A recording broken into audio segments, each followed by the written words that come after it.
Você quer apoiar o nosso canal e nos ajudar a produzir mais conteúdo para você? É simples, basta você acessar o link da lojinha na descrição sempre que precisar comprar algum produto. Com este simples gesto, você estará nos ajudando muito.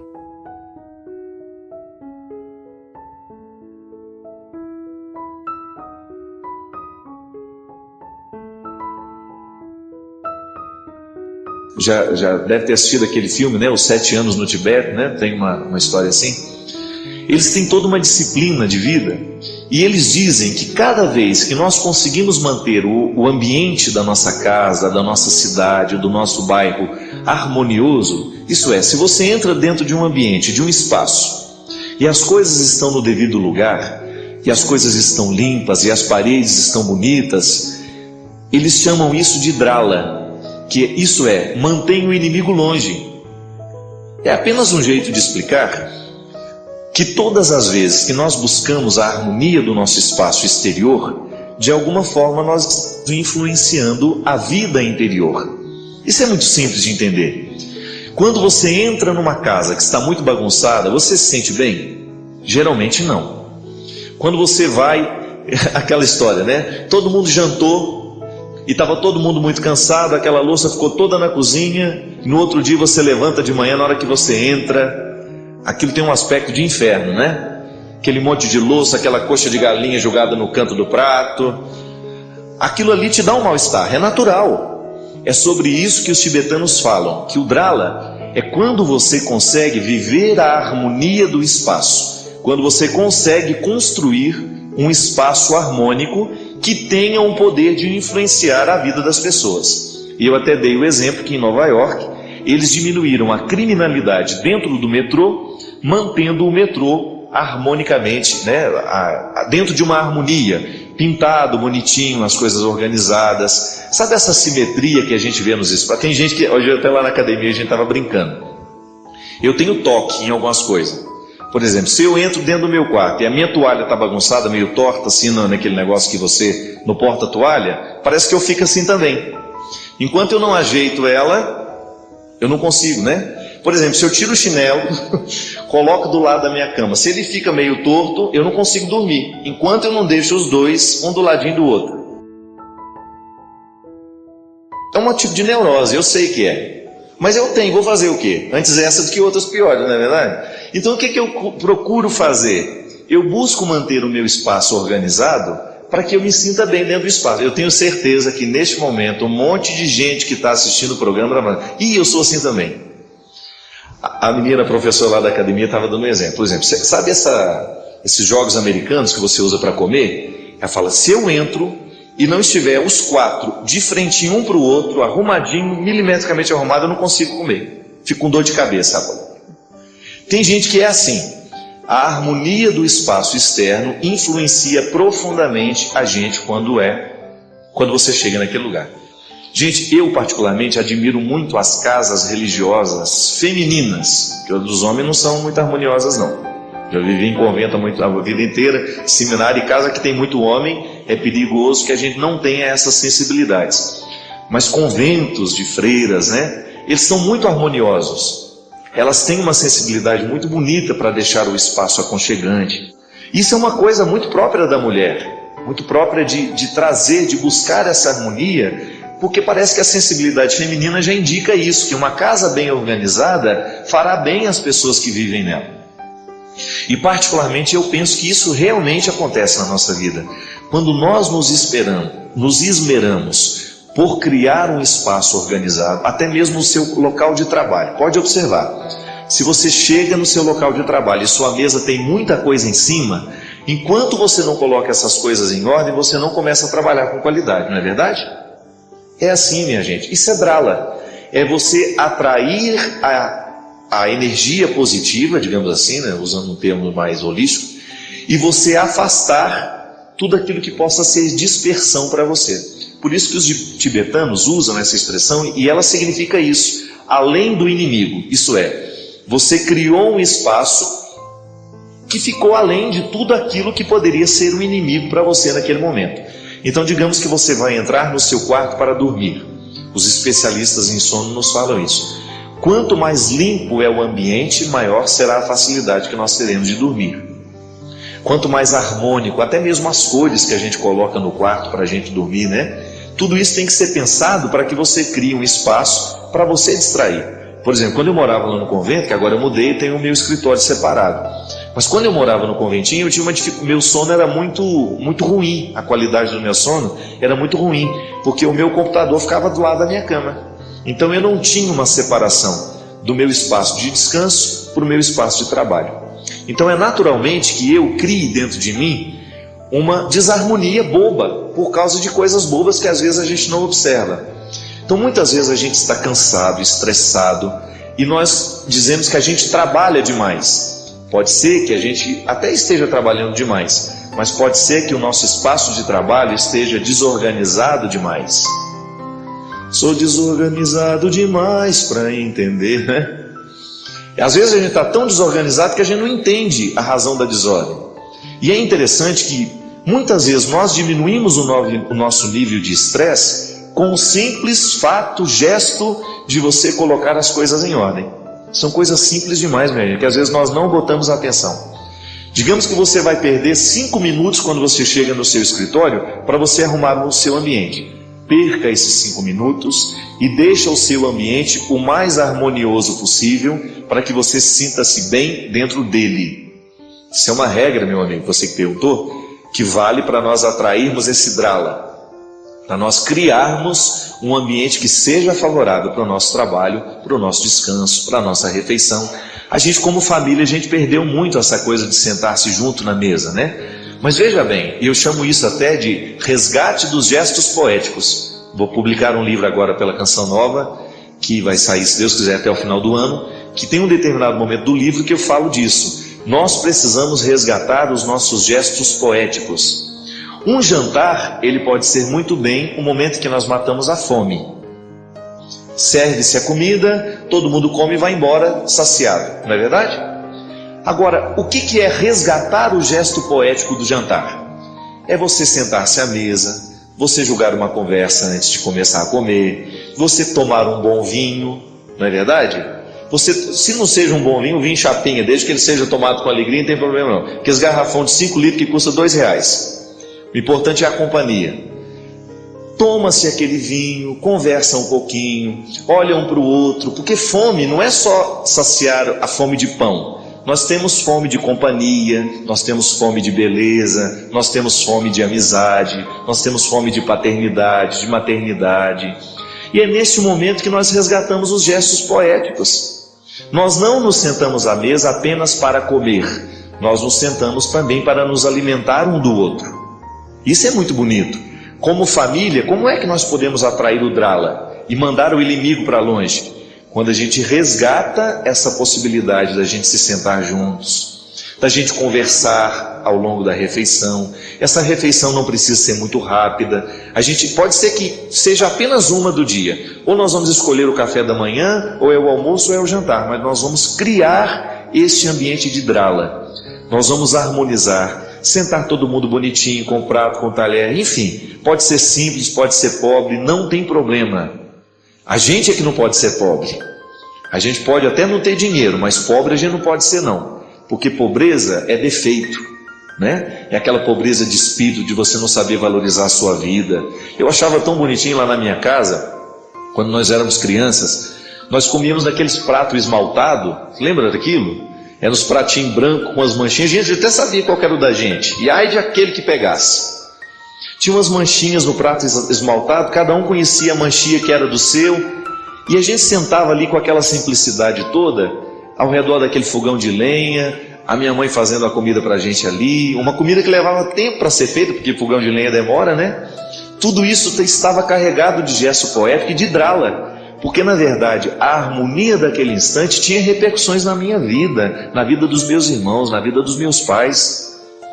Cada vez que a gente vive bem a vida em família, cada vez que nós sabemos apreciar esses momentos em que nós estamos juntos, nós estamos alimentando não é só a fome de pão, nós estamos criando dentro de nós um ambiente favorável para a conversa, para a partilha, para você escutar o que o outro quer dizer, mas não tem coragem.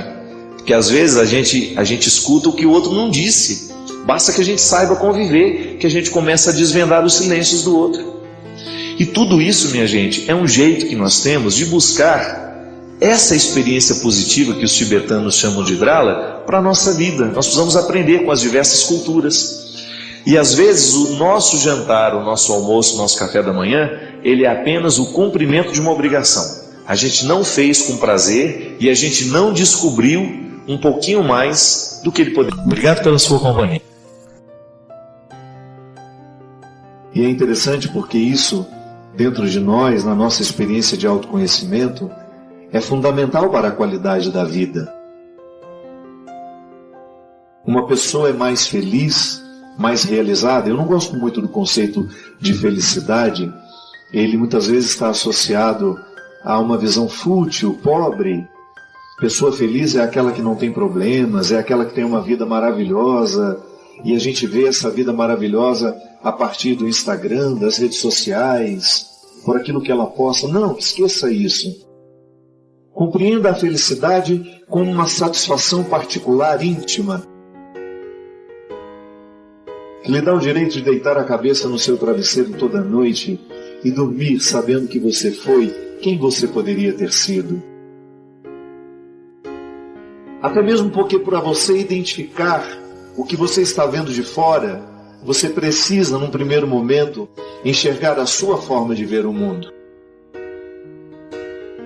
O mundo tem um filtro que eu coloco nos meus olhos. Então, toda vez que eu quiser interpretar uma grande realidade que está fora de mim, inevitavelmente eu sou jogado para dentro da minha história. É a oportunidade que eu vou ter de entrar nos quartos escuros dessa casa que eu sou. Eu gosto muito dessa metáfora. Eu sou uma casa. E há cômodos da minha história que o adulto nunca mais entrou.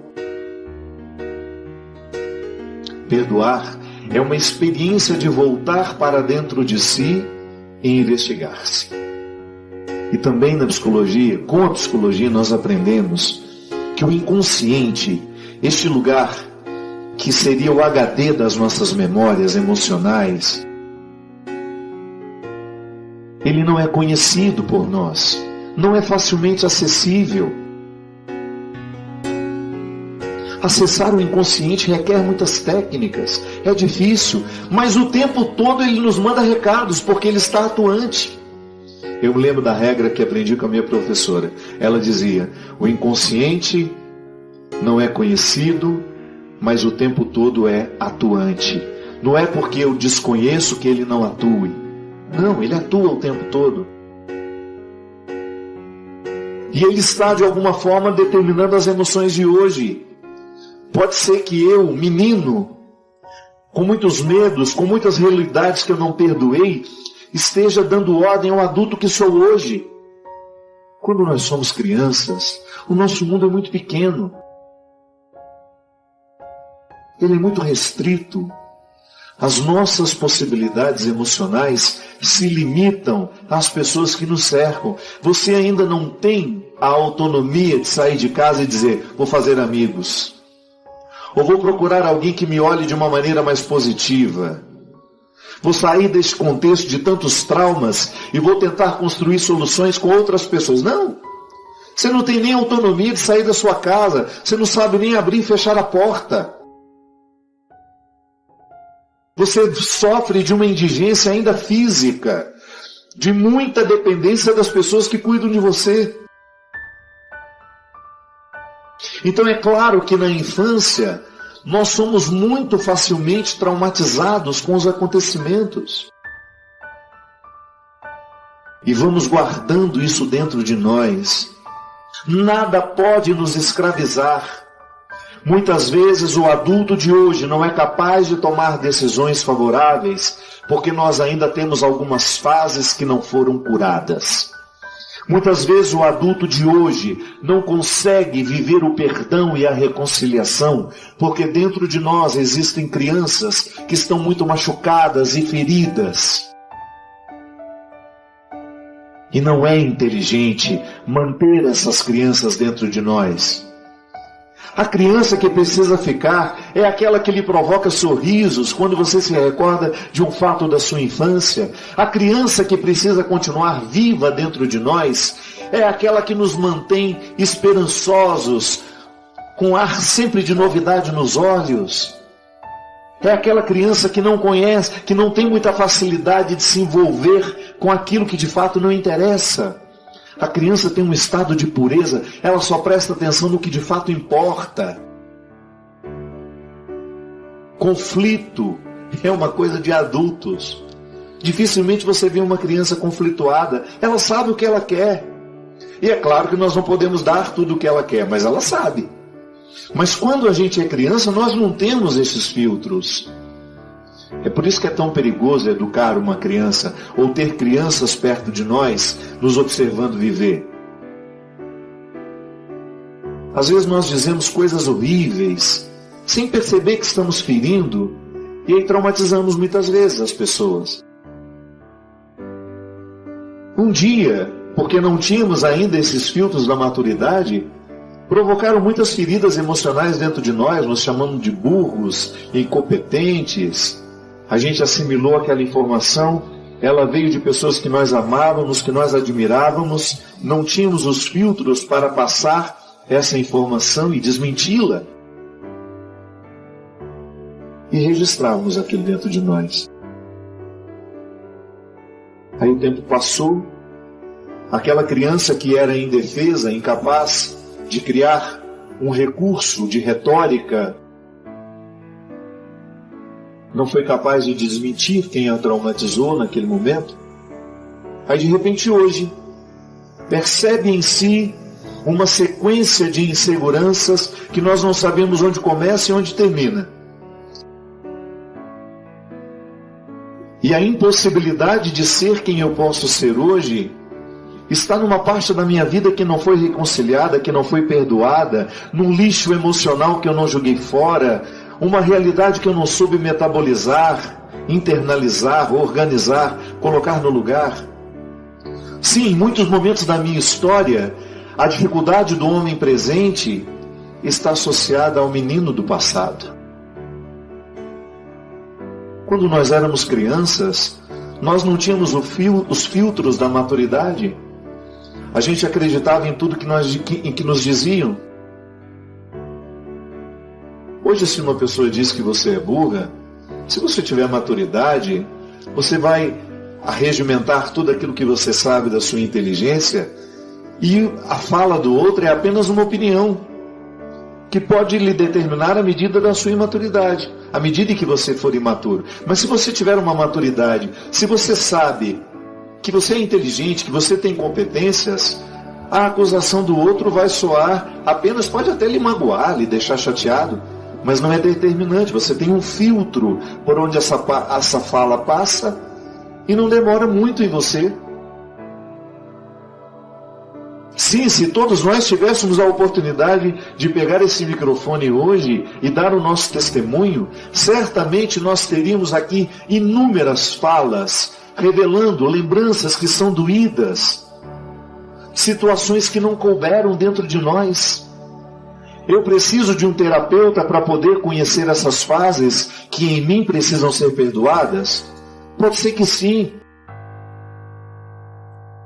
Mas não deixe tudo nas mãos do terapeuta. Seja também o seu próprio terapeuta. Viva de forma terapêutica. Eu tenho tido muito cuidado de fazer com que as minhas amizades sejam terapêuticas.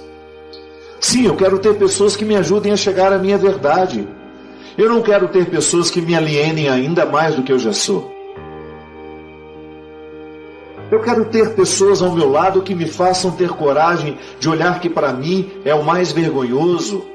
Eu tenho que ter pessoas que me ajudam a me reconciliar com os meus fracassos, a ter uma lida mais saudável com essas idades da vida que tantas vezes me impedem de viver o perdão, de viver a reconciliação e de achar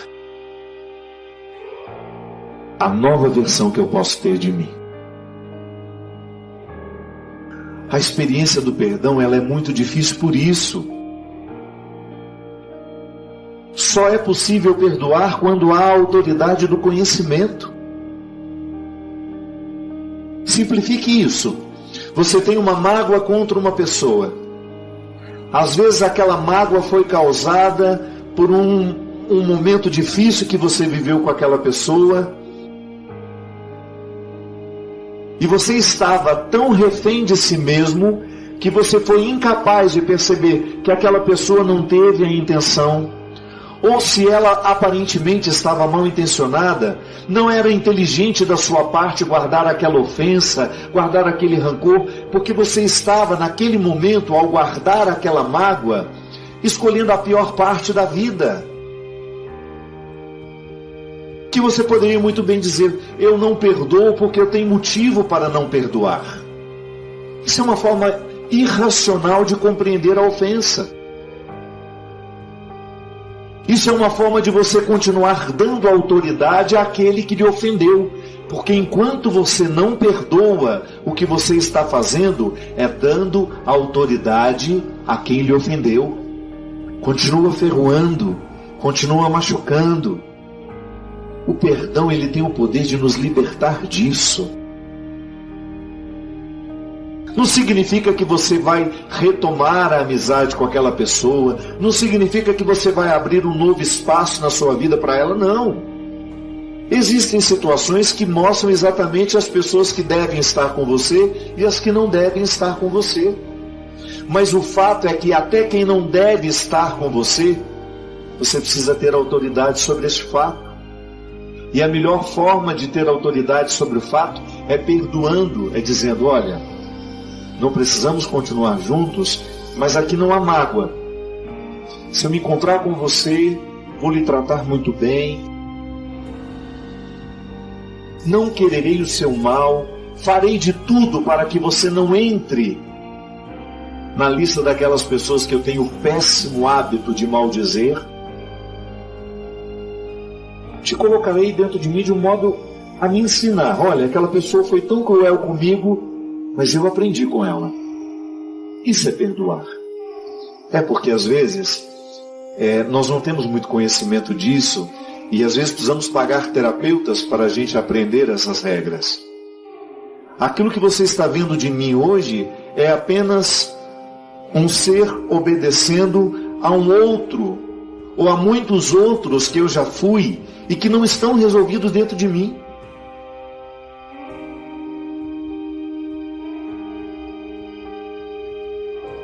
Nos últimos dias eu estou preferindo ficar sozinha do que com as pessoas. Isso é normal? O que é normal, minha filha? É você perceber, né? Esse conceito de normalidade é muito estranho, porque é só você identificar se a sua necessidade de solidão está se estendendo demais. Porque todo mundo tem necessidade de solidão. Aliás, eu tenho pavor de não ter o meu espaço de solidão. Todo mundo precisa, né? Ter aquele seu momento, né? Aquele momento que você fica sozinho, que você não está sendo olhado por ninguém, que você pode ficar descalço, que você anda de pijama dentro de casa, que você fique à vontade, é o seu espaço. Às vezes dentro da nossa casa, nós não conseguimos viver privacidade. Primeiro por causa de um espaço físico. Às vezes você dorme com 2, 3 pessoas no mesmo quarto. Então, que hora que você fica sozinho? Só na hora que você vai no banheiro. E mesmo assim, se a casa tem um banheiro só, daqui a pouco tem alguém batendo, tá demorando, vai ficar quanto tempo aí, né? Então, como é que você vai construir a sua privacidade? Eu me lembro que lá em casa a gente não tinha privacidade, não. Privacidade é coisa de rico, porque nós não tínhamos nem casa que pudesse nos dar privacidade. Então, essa falta de privacidade dentro do nosso contexto familiar precisa ser sanado de outra forma. Tá certo que você não tem uma casa para ficar sozinho, para criar o seu espaço, para ficar lá, né, fazer a sua meditação, a sua leitura. Crie o seu espaço de solidão, que ele é muito importante. Agora, minha filha, quando você percebe que a sua solidão está prejudicando a sua relação com as pessoas, então alguma coisa está errada. Porque o nosso tempo de solidão, ele tem que ser para preparar o nosso convívio. Não é só um egoísmo, não é não. A solidão prepara o convívio. Coloque isso na cabeça. Assim como as férias nos preparam para o trabalho. Qual que é a função das férias? É descansar o corpo para depois a gente voltar trabalhando. com mais disposição. Não sei se isso acontece de maneira, porque às vezes as nossas férias são mais cansativas do que o trabalho, né? Quem merece isso não, gente? E às vezes nós construímos o nosso descanso de um jeito cansativo. Então muitas vezes essa necessidade de solidão, ela é um cansaço mesmo, uma incapacidade que muitas vezes nasce uma incapacidade do nosso jeito de organizar bem a vida. Eu sempre penso assim, que há sempre um detalhe na nossa vida que pode ser modificado. Às vezes nós esperamos que grandes mudanças aconteçam. Não, grandes mudanças não costumam acontecer, não. Ou se acontece, é muito sobrenatural. O natural é que você tenha a possibilidade de pequenas mudanças. Se eu disser para você que grandes milagres acontecem na nossa vida todos os dias, não, são miudinhos. Agora, uma coisa é certa, que acontecem. Aí vai depender da nossa sensibilidade de abrir os olhos para perceber. Vai depender daquilo que nós conseguimos enxergar. Você tem inúmeras possibilidades diante de você. Pode ser que você não veja todas. Comece por aquelas que você vê. Seja honesto com aquilo que Deus está te dando. Muitas vezes nós ficamos pedindo a Deus uma série de coisas, mas Ele já deu o que a gente precisa, mas a gente não sabe reconhecer. E saber reconhecer aquilo que Deus nos deu é um jeito bonito que a gente tem de experimentar o cuidado dele por nós. Comece a mudar a sua vida. Comece por coisas pequenas. Outro dia encontrei uma senhora que me disse: padre, ouvi uma palavra que modificou o meu jeito de pensar a minha vida. E começou simples. Começou a partir de uma caminhada que ela estava fazendo todos os dias de manhã. O todo dia não pode ser a partir da segunda-feira só. Tem que ser uma atitude que envolva a nossa vida, que nos discipline. E aí todos nós sabemos onde é que nós precisamos mudar. Às vezes são mudanças grandes que só acontecerão nas mudanças miudinhas que a gente assume todo dia. Quer um exemplo? Vai para a sua gavetinha de novo. Dá uma olhada em tudo que você está guardando aí no seu quarto. Tem muita coisa que você passou da hora de jogar fora. E às vezes a gente fica pensando: e se amanhã eu precisar? Mentira. É um jeito que a gente tem de entupir os armários, de entupir as cômodas, de entupir o nosso quarto com coisas desnecessárias que nós nunca vamos usar. É um jeito bonito que a gente tem de deixar o ambiente mais limpo, de dar qualidade à nossa vida. Pesos que estão de fora, que estão dentro das gavetas, que estão nos guarda-roupas, mas pesos que estão aqui dentro de nós também. Rancores que às vezes nós precisamos jogar fora.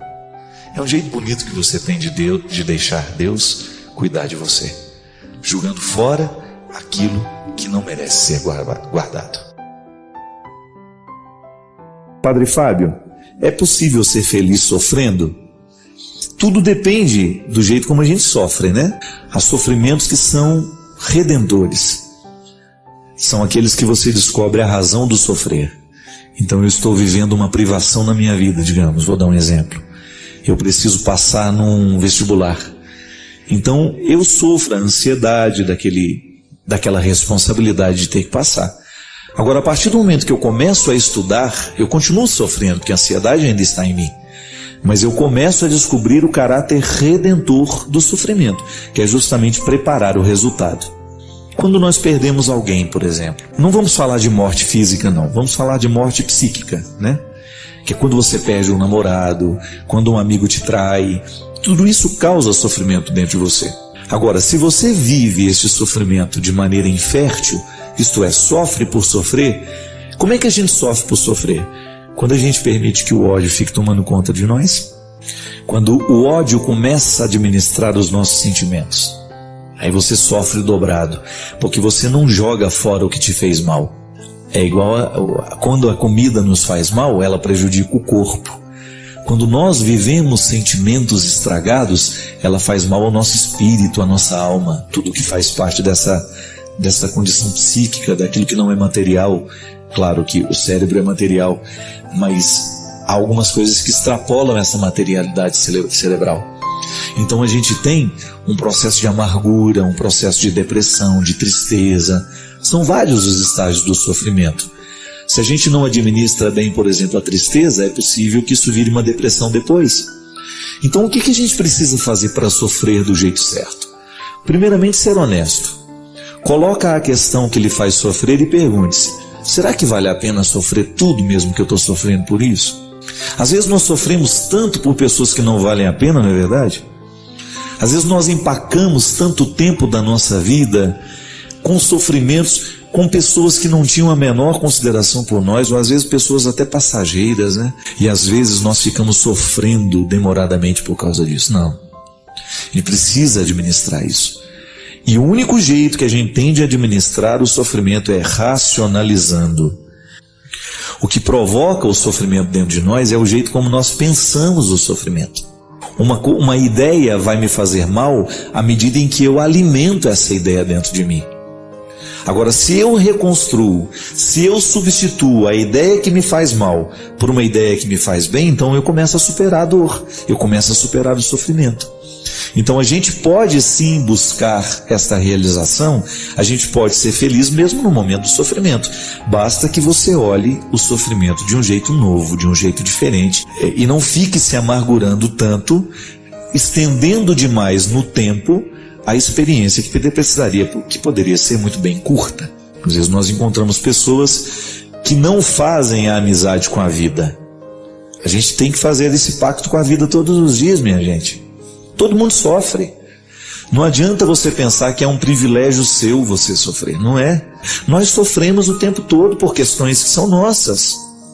Agora, você já imaginou se nós vamos parar a nossa vida porque a gente está sofrendo? Então o mundo não vai caminhar mais. E o mais interessante é que quando nós administramos bem o sofrimento, nós crescemos como pessoas. Nós ficamos mais interessantes. Nós ficamos melhores. A gente tem mais história para contar. A gente tem mais conteúdo, digamos assim. O conteúdo da vida está diretamente associado ao que nós sabemos fazer com acontecimentos.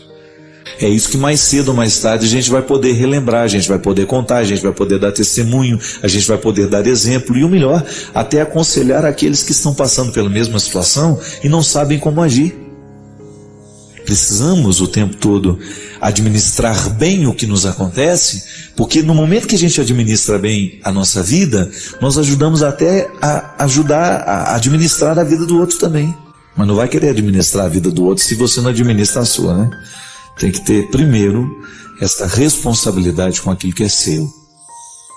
Sofra no tempo certo, sofra do jeito certo. Não permita que as mágoas, que as coisas ruins da vida demorem demais dentro de você, porque isso não vale a pena. O bom mesmo é a gente julgar fora o que precisa ser julgado para a gente só ficar com o que é bom. Padre Fábio, é possível ser feliz sofrendo? Tudo depende do jeito como a gente sofre, né? Há sofrimentos que são redentores. São aqueles que você descobre a razão do sofrer. Então eu estou vivendo uma privação na minha vida, digamos, vou dar um exemplo. Eu preciso passar num vestibular. Então eu sofro a ansiedade daquela responsabilidade de ter que passar. Agora, a partir do momento que eu começo a estudar, eu continuo sofrendo, porque a ansiedade ainda está em mim. Mas eu começo a descobrir o caráter redentor do sofrimento, que é justamente preparar o resultado. Quando nós perdemos alguém, por exemplo, não vamos falar de morte física, não. Vamos falar de morte psíquica, né? Que é quando você perde um namorado, quando um amigo te trai. Tudo isso causa sofrimento dentro de você. Agora, se você vive esse sofrimento de maneira infértil, isto é, sofre por sofrer, como é que a gente sofre por sofrer? Quando a gente permite que o ódio fique tomando conta de nós, quando o ódio começa a administrar os nossos sentimentos, aí você sofre dobrado, porque você não joga fora o que te fez mal. É igual quando a comida nos faz mal, ela prejudica o corpo. Quando nós vivemos sentimentos estragados, ela faz mal ao nosso espírito, à nossa alma, tudo que faz parte dessa condição psíquica, daquilo que não é material. Claro que o cérebro é material, mas há algumas coisas que extrapolam essa materialidade cerebral. Então a gente tem um processo de amargura, um processo de depressão, de tristeza. São vários os estágios do sofrimento. Se a gente não administra bem, por exemplo, a tristeza, é possível que isso vire uma depressão depois. Então o que a gente precisa fazer para sofrer do jeito certo? Primeiramente, ser honesto. Coloca a questão que lhe faz sofrer e pergunte-se: será que vale a pena sofrer tudo mesmo que eu estou sofrendo por isso? Às vezes nós sofremos tanto por pessoas que não valem a pena, não é verdade? Às vezes nós empacamos tanto tempo da nossa vida com sofrimentos, com pessoas que não tinham a menor consideração por nós, ou às vezes pessoas até passageiras, né? E às vezes nós ficamos sofrendo demoradamente por causa disso. Não. Ele precisa administrar isso. E o único jeito que a gente tem de administrar o sofrimento é racionalizando. O que provoca o sofrimento dentro de nós é o jeito como nós pensamos o sofrimento. Uma ideia vai me fazer mal à medida em que eu alimento essa ideia dentro de mim. Agora, se eu reconstruo, se eu substituo a ideia que me faz mal por uma ideia que me faz bem, então eu começo a superar a dor, eu começo a superar o sofrimento. Então a gente pode sim buscar esta realização, a gente pode ser feliz mesmo no momento do sofrimento. Basta que você olhe o sofrimento de um jeito novo, de um jeito diferente, e não fique se amargurando tanto, estendendo demais no tempo a experiência que poderia ser muito bem curta. Às vezes nós encontramos pessoas que não fazem a amizade com a vida. A gente tem que fazer esse pacto com a vida todos os dias, minha gente. Todo mundo sofre. Não adianta você pensar que é um privilégio seu você sofrer. Não é. Nós sofremos o tempo todo por questões que são nossas. Agora, você já imaginou se nós vamos parar a nossa vida porque a gente está sofrendo? Então o mundo não vai caminhar mais. E o mais interessante é que quando nós administramos bem o sofrimento, nós crescemos como pessoas. Nós ficamos mais interessantes. Nós ficamos melhores. A gente tem mais história para contar. A gente tem mais conteúdo, digamos assim. O conteúdo da vida está diretamente associado ao que nós sabemos fazer com acontecimentos. É isso que mais cedo ou mais tarde a gente vai poder relembrar, a gente vai poder contar, a gente vai poder dar testemunho, a gente vai poder dar exemplo e o melhor, até aconselhar aqueles que estão passando pela mesma situação e não sabem como agir. Precisamos o tempo todo administrar bem o que nos acontece, porque no momento que a gente administra bem a nossa vida, nós ajudamos até a administrar a vida do outro também. Mas não vai querer administrar a vida do outro se você não administra a sua, né? Tem que ter primeiro esta responsabilidade com aquilo que é seu. Sofra no tempo certo, sofra do jeito certo. Não permita que as mágoas, que as coisas ruins da vida demorem demais dentro de você, porque isso não vale a pena. O bom mesmo é a gente julgar fora o que precisa ser julgado para a gente só ficar com o que é bom. Mas se nós estamos ouvindo a vida, os fatos, os acontecimentos, tudo aquilo que nos rodeia, fica um pouco mais seguro tomar uma decisão. Afinal de contas, toda vez que nós concedemos ao outro uma autoridade para nos dizer alguma coisa, um conselho, uma palavra que nos ajude a refletir quem somos, estabelece um vínculo de amizade.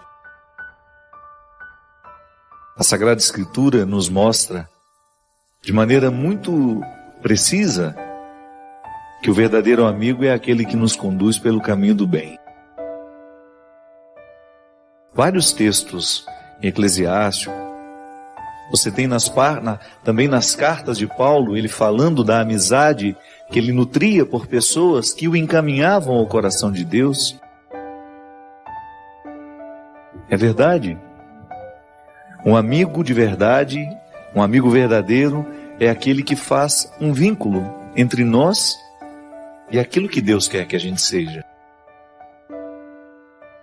Porque às vezes nós temos muitos companheiros pela vida fora. Companhias, né, no dia a dia, pessoas que a gente encontra, com quem a gente fala o tempo todo. Hoje nós temos 1000 recursos que nos deixam em contato um com os outros. Sobre o que falamos?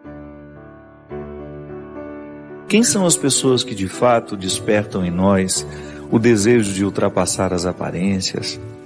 Porque isso é tão necessário, minha gente. A gente quebrar essa casca que tantas vezes nos expõe ao mundo e que às vezes não tem nada a ver com o que a gente é. Você mesmo. Tantas vezes você tem uma armadura que você oferece ao outro, mas que ainda não é você. Ainda não é você. É apenas uma margem do que você é. Aquilo que existe lá no mais profundo do seu ser, há muito poucos você revelou, ou para muita gente, nem foi revelado ainda a ninguém. É o que Jesus fazia. Jesus quebrava todo o poder de máscara, todo o poder de aparências. Porque a ele interessava provocar as pessoas para que elas pudessem viver a sua verdade pessoal. E por isso Jesus sempre andava com um grupo de amigos, porque ele sabia que além de oferecer o seu coração misericordioso, capaz de lavar no outro todas as suas iniquidades, todos os pesos do passado, ele ainda apresentava um grupo de amigos que pudesse ajudar aquele que havia acabado de chegar. Um verdadeiro amigo é aquele que tem essa chave e sabe usar bem a chave. Que se você hoje tivesse que perguntar-se quais são as pessoas que de fato exercem este poder de autoridade sobre você, a quem você escuta? A quem você obedece? Não no sentido de acatar a ordem, mas de ouvir com o outro, porque obediência é isso, é a gente ter a oportunidade de ouvir acompanhado. A obediência é um direito, não é um dever. Eu não tenho a obrigação e o dever de ser obediente, eu tenho o direito, é positivo. Eu ouvir com alguém sobre a minha vida, eu discutir com alguém as decisões mais difíceis que eu preciso tomar, ter um ouvido que ouve comigo e que me ajuda a chegar a uma decisão que me seja mais precisa, mais saudável, isso é obediência. Eu exercer ao lado de uma outra pessoa a escuta. A amizade é um processo que nos enriquece muito. Porque nós temos a oportunidade de ouvir com o outro aquilo que nem sempre nós sabemos ouvir sozinhos. O outro nos ajuda a decodificar a realidade, a situação. E às vezes nós somos tão perdidos na vida porque nos falta ouvir o que a própria vida está nos dizendo. Apressados demais, correndo muito, com tantos afazeres, com tantas urgências, nos falta essa delicadeza de parar, de ouvir com aqueles que nos amam, ou até mesmo a coragem de refletir a nossa vida acompanhados. Que a gente precisa refletir sozinhos, isso aí é o tempo todo.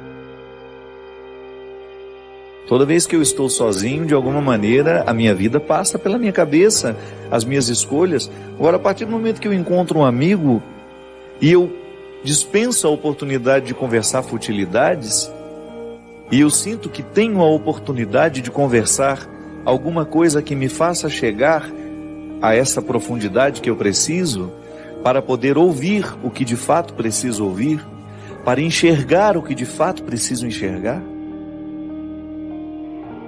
Aí vale a pergunta: quem são as pessoas que quebram a nossa superficialidade? Com quem a gente tem coragem de falar sobre aquilo que é mais escondido em nós? Pode parecer estranho isso, né? Por que a gente não tem contato naturalmente com a gente? Por que tantos vivem alheios a si mesmos? Porque nós precisamos de pessoas que nos ajudem a abrir as portas, que nos dão acesso à nossa verdade pessoal. Então sim, eu vivo diariamente o meu autoconhecimento, mas existem pessoas que participam ativamente dessa conquista, desse conhecimento. São os verdadeiros amigos, que a Sagrada Escritura diz que esses amigos que são tementes a Deus, eles têm um acesso superior ao nosso coração que todos aqueles que não são. Por quê? Porque só eles são capazes de fazer com que a gente se aproxime de quem de fato precisamos ser. O bom amigo é aquele que nos antecipa o futuro, que nos faz ver aquilo que sozinhos a gente ainda não consegue ver. É aquele que nos concede a palavra conselheira.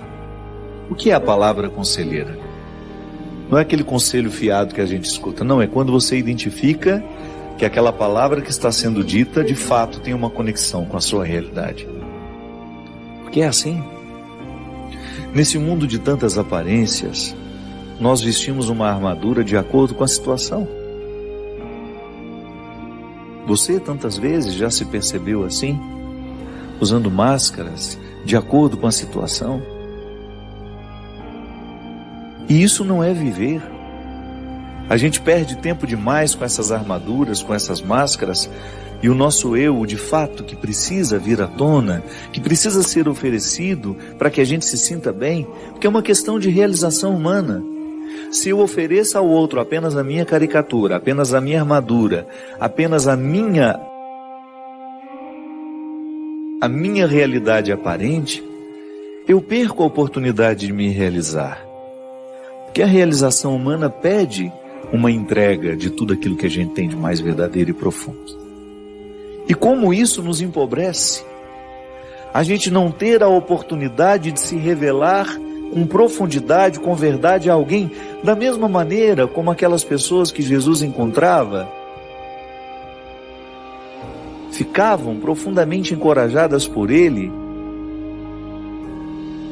e então o olhar, a palavra de Jesus, tinham um poder de fazer cair por terra aquela armadura que as pessoas apresentavam.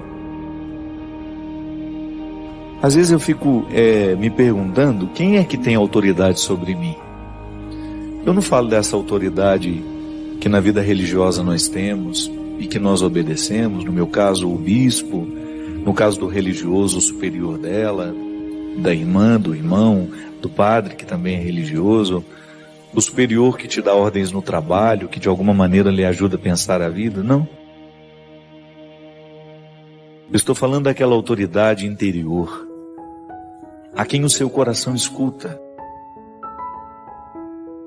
quem de fato lhe ajuda a decidir a vida que você vive. É uma autoridade muito mais profunda.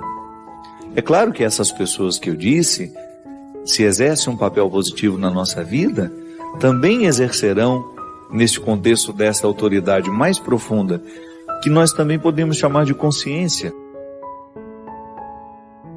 Aquele que atinge o nosso coração no que temos de mais profundo, que é onde a gente é capaz de pensar quem nós somos, os erros que cometemos e, sobretudo, as escolhas que nós fazemos. Sim. E quando nós estamos rodeados de pessoas que querem o nosso melhor, aí sim, podemos ir longe. Podemos ir longe. Quando a gente encontra alguém que de fato se torna o nosso conselheiro, se torna aquele que tem acesso ao que temos de mais vergonhoso, e mesmo assim é capaz de nos ajudar a significar tudo isso, que nos oferece o amor que a gente precisa e que nos provoca para oferecer também esse amor. Hoje, conversando com uma pessoa amiga, ela me disse: a maior riqueza que nós podemos ter na vida, padre, são amigos. Amigos de verdade nos enriquecem. Talvez você já tenha esbarrado nesta frase muitas vezes. E talvez tenha experimentado o poder dessa frase, sobretudo no momento em que você experimentou a pobreza de não ter alguém ao seu lado no momento em que você mais precisava. É doído ser só. É doído você ver partir pessoas que significavam tanto na sua história, assim como a Sagrada Escritura nos diz, alguém que te aproximava da sua melhor parte. Por isso é tão doído perder pessoas que nos amam de verdade. É como se o nosso mundo perdesse a sua riqueza, o seu brilho. Porque o bom amigo, ele nos faz experimentar a amizade com tanta profundidade que a gente se torna um bom amigo para o outro que vem depois. Quem nunca teve um bom amigo terá dificuldade de ser amigo para o outro. Que é um aprendizado. É um aprendizado que vai acumulando dentro de nós virtudes, né? À medida que nós experimentamos uma amizade verdadeira, nós vamos ficando mais virtuosos. A gente vai aprendendo a ouvir. Que amigo aprende a ouvir. Não só fala, mas aprende a ouvir. Vai exigir de nós paciência, vai exigir de nós temperança, equilíbrio, e assim vamos. Não te aconselhes com o invejoso e de quem tem ciúme de ti, e escondendo os teus planos. Não te aconselhes com uma mulher a respeito de sua rival, nem com um medroso sobre a guerra, nem com o comerciante sobre um negócio, nem com o comprador sobre uma venda, nem com o invejoso sobre um agradecimento, nem com o ímpio sobre a piedade, nem com o desonesto sobre a honestidade, nem com o operário preguiçoso sobre um trabalho, nem com o assalariado por ano sobre o término da tarefa, nem com o servo preguiçoso sobre muito trabalho. A nenhum desses deve procurar para conselho algum. Ao contrário, frequenta quem é temente a Deus. Todo aquele que souberes que observa os mandamentos, cujo ânimo é semelhante ao teu, e que quando titubeares nas trevas, sofrerá contigo. E não duvides do que te aconselha o coração, pois não tens ninguém mais fiel a ti do que ele. De fato, o ânimo do homem intui às vezes melhor as coisas do que 7 sentinelas postadas no alto para vigiar. Em todas estas coisas, suplica ao Altíssimo para que dirija teu caminho na verdade.